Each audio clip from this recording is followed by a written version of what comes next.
বল পরীক্ষা প্রিপারেশন কেমন?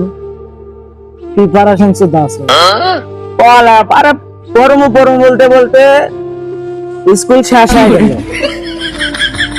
এক তারিখের কাছে সকালে পড়মু দুপুরে পড়মু করতে করতে আচ্ছা 5 তারিখ 6-7 দিন পর পরীক্ষা। হ্যাঁ এখন আমার মনে হয়েছে কেন সকাল থেকে পড়মু পরীক্ষা তো আরে আর না গেই ডিস্টেন্স দুপুরে আর ভালো লাইক নিয়ে দেখে চলে আইছি।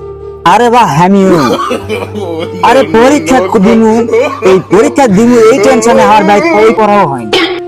এমন একটা টেনশন এই বই হাতে কিনলিমু এই সকল এই পরীক্ষার টেনশন সন করে আইনি টেনশনে ঘুমিয়ে পড়ি। কালকে দিন আজকে দিন 4 দিন পরে পরীক্ষা। হাই রে এখন এক পৃষ্ঠা পড়া হয়নি বুঝি ভাবে ওইভাবে দুনিয়া আছে পরীক্ষার চিন্তা। হ্যাঁ পরীক্ষার চিন্তা কিছুই ভালো না দিন দিন শুয়ে আছে দিমুজি কি ভাবে কি করবো সব আমাকে ভাগ্যে উপর আল্লাহ আমাদের ভাগ্যে যা কিছু তাই সারা শুধু সারাদিন পড়বো না ঘুরবো দেখবো আল্লাহর বিচার দেবো আল্লাহকে তোর কথা শুনে মনে হচ্ছে তুই তো ফেরেশতা আল্লাহর ওলি চলে আসে।